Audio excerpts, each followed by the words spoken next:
Hello and welcome again to the Writer Review. This is Eric Carruth Writer, and this week we're going to be taking a look back at the 2011 sci-fi film titled Rise of the Planet of the Apes.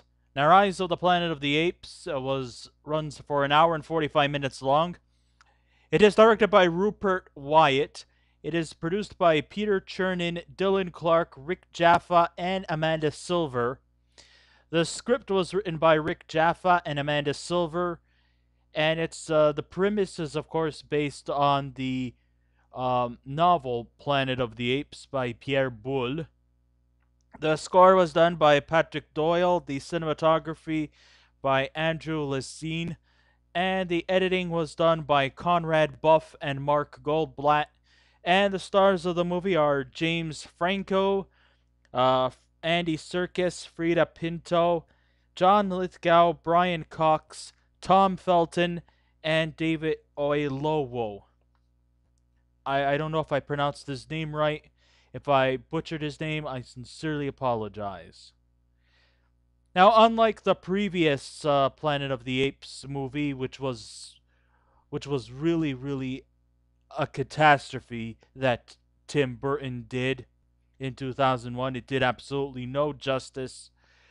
I'll say one thing for sure: Planet of the Apes may have had the simians upgraded in their level of smarts, but it still does not measure up to the original 1968 Planet of the Apes. I just don't think a movie will ever reach that same level of prestigiousness that the 1968 Planet of the Apes had ever did. I don't think anything is ever going to surpass this one. Maybe this one might be about as close as it gets, but I still prefer the 1968 original Planet of the Apes better. The other sequels that followed and these reboots, these remakes that have came towards the 21st century have really didn't do very much justice to the original concept of Planet of the Apes. And the main thing that really went wrong with this movie was mostly because the jilted dialogue just does not seem to measure up. I mean, as much of the effort they had to capture the emotions of the characters, it's the dialogue from the script that really deters this movie quite badly.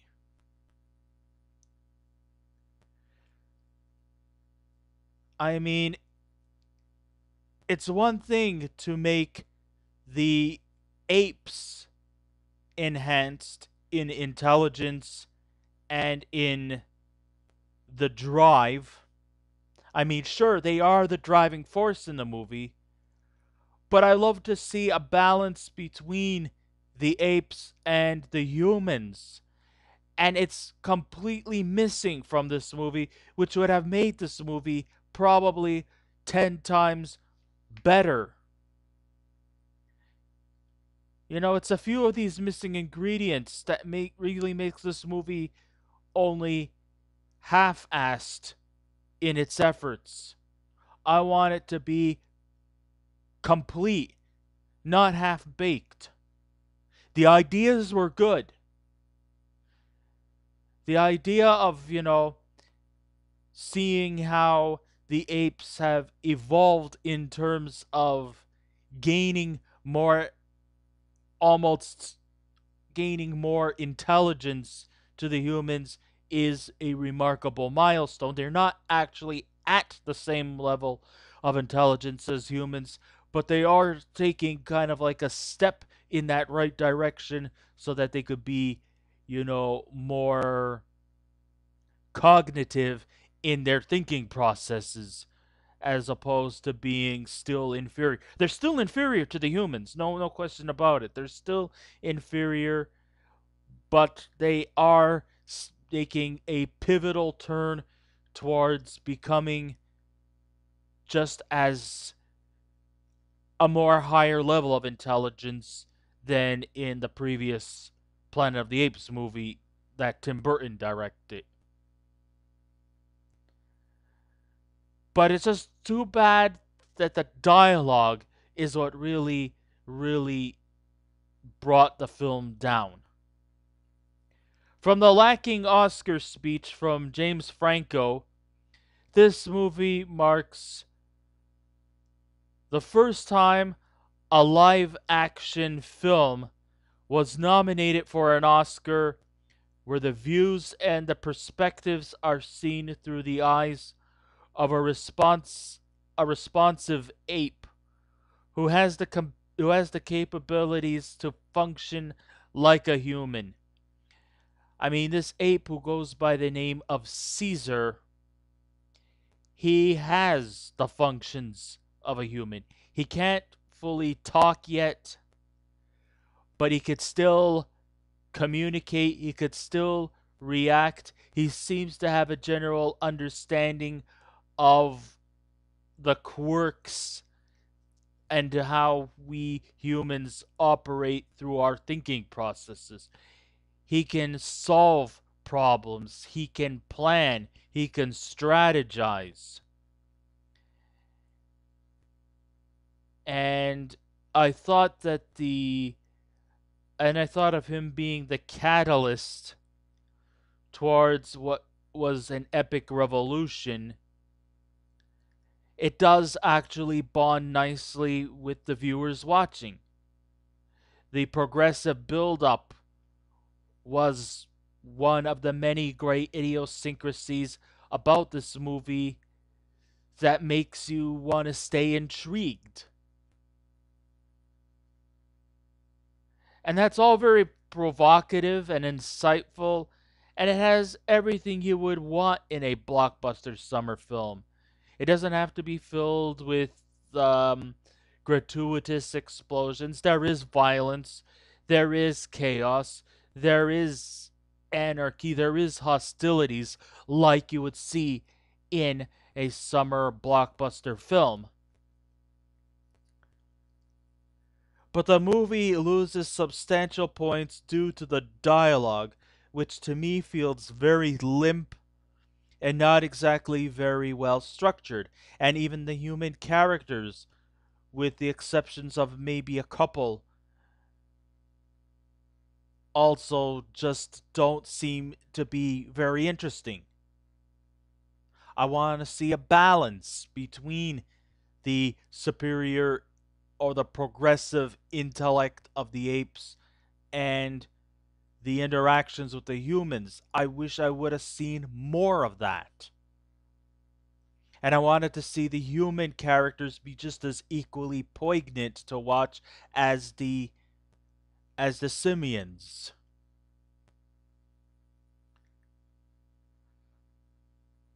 I may have seen tons of movie sequels and reboots and remakes, but as a huge fan of the original 1968 Planet of the Apes with Charlton Heston, I still find myself asking, why can't Hollywood leave well enough alone? Does every good film have to spawn into a franchise where the sequels never fully measure up, let alone the remakes, the reboots, the rehashings? Why?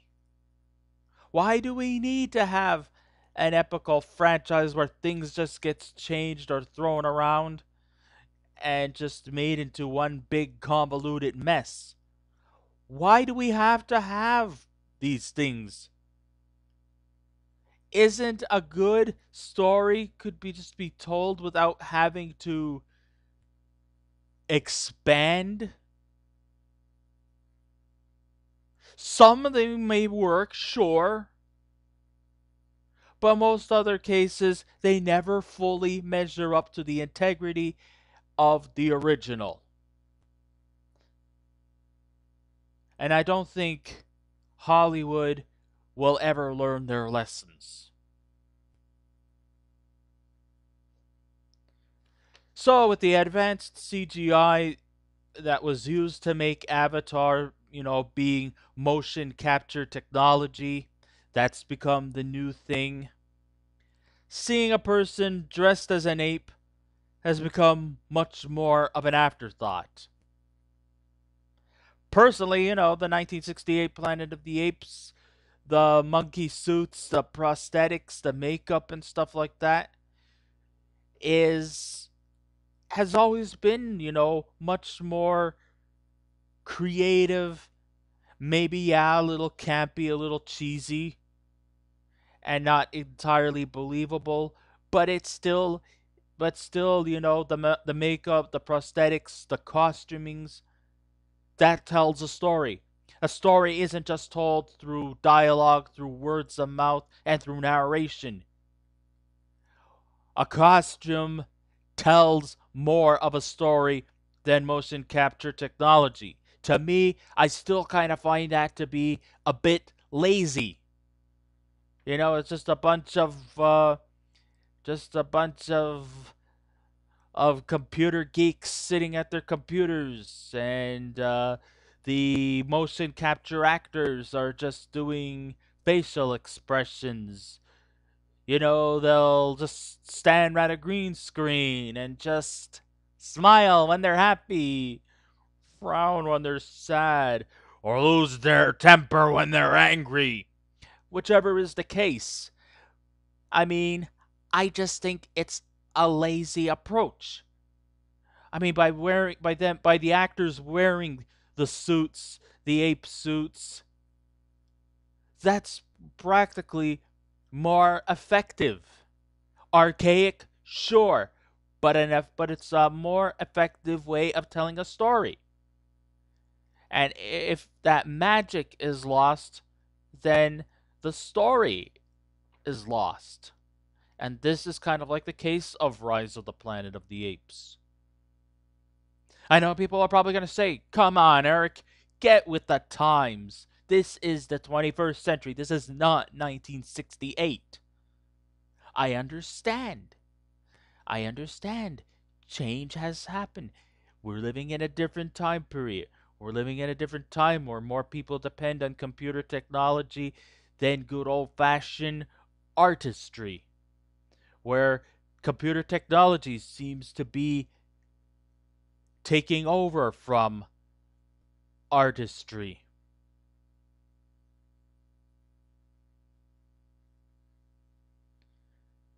So now we have Andy Serkis once again finds himself playing a non human character by way of motion capture technology. He's already did that when he was Golem in the Lord of the Rings trilogy. He did it in Peter Jackson's King Kong, which I will say he did a damn good job at that one.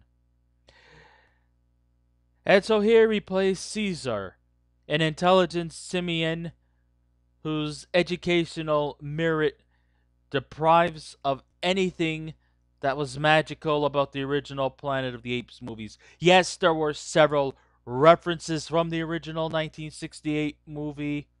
Especially they had an orangutan named Maurice, named after Maurice Evans, Tom Felton's character. I think his name was Landon Dobson, which was named after Taylor's two other space cadets, whose names were Landon and Dobson. And there was a scene where Landon was had some kind of a gassing device, some kind of a water device, a hose where he sprays the simians whenever they're bad. And there was the part where he snivels at Caesar by saying, "Take your hands off of me, you damn dirty ape." You know, or "Get your stinking hands off of me, you damn dirty ape." I mean, yeah, okay, so they had references to the movie, but the magic just does not seem to bring about to this movie. The magic just washed away.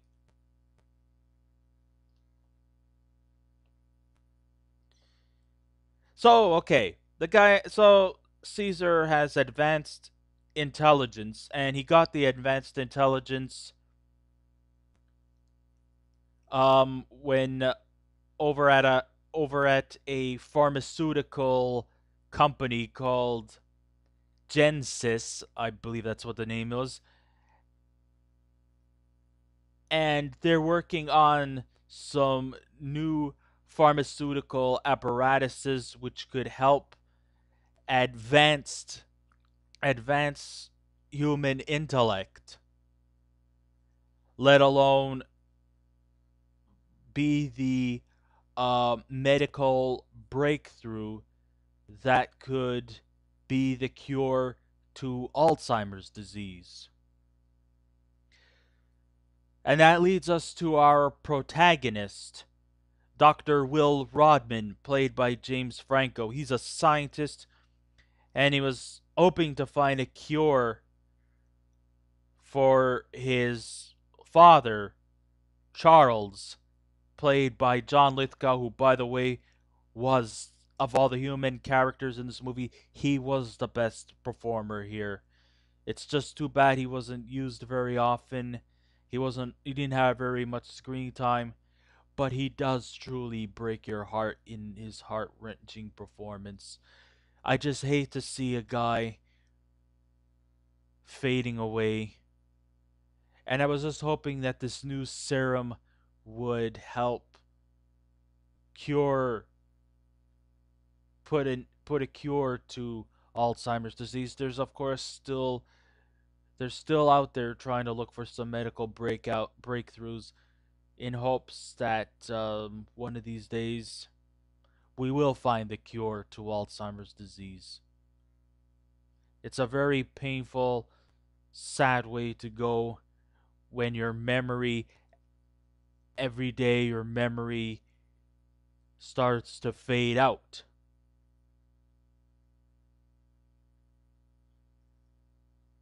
So, hats off to Dr. Rodman for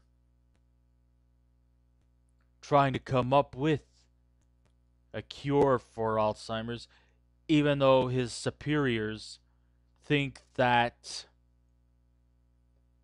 this whole idea of this medical breakthrough could make them rich. Whereas Rodman, he doesn't want to do this. He's not doing this for the profit. He's doing this to cure his sick father. And we got to give hats off to him. Yes, I truly do care for the character of Will Rodman. But I can't care for him long enough because of the fact that the dialogue utilized in him just didn't really strike any kind of interest.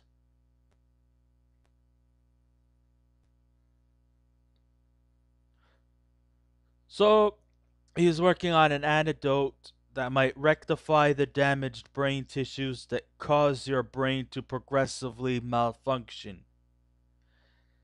Caesar's parents was one of Will's experimental projects, but was annexed due to the violent outbursts. Will does the only humane thing by adopting him,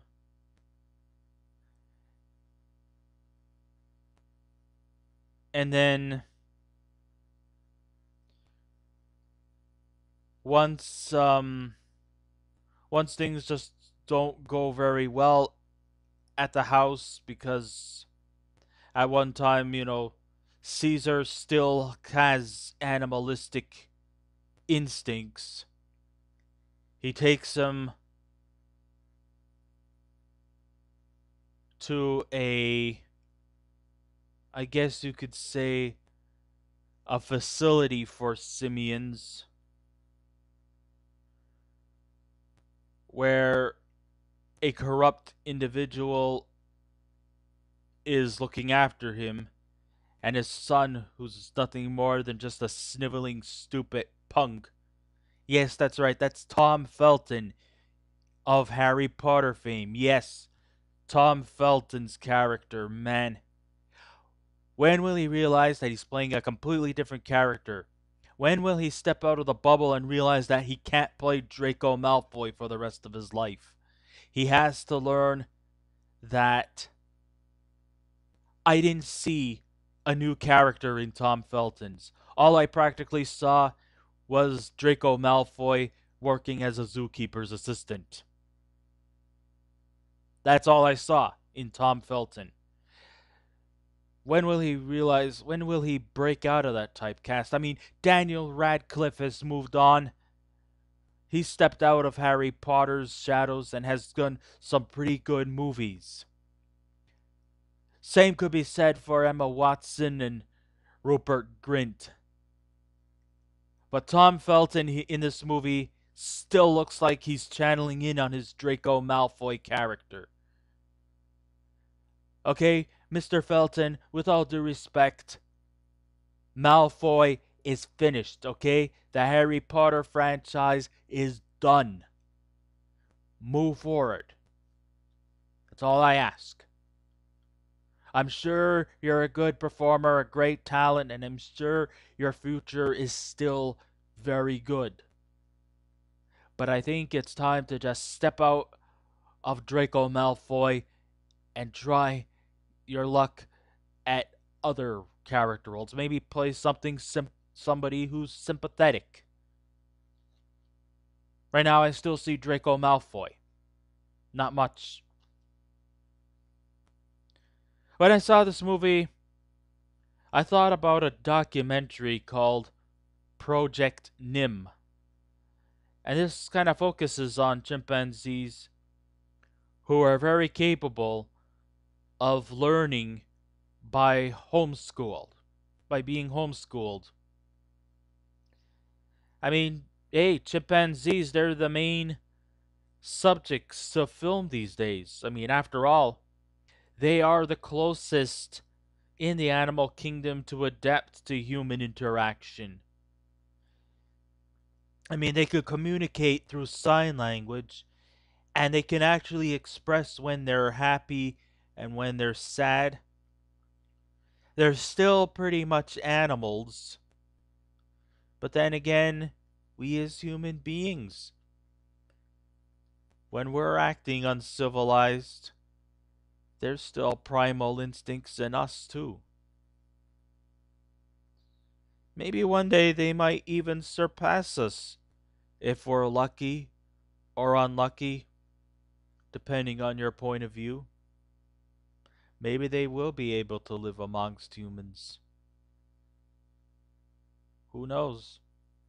And if they ever do, as long as they welcome us with open arms, I would welcome them to our world with open arms as well.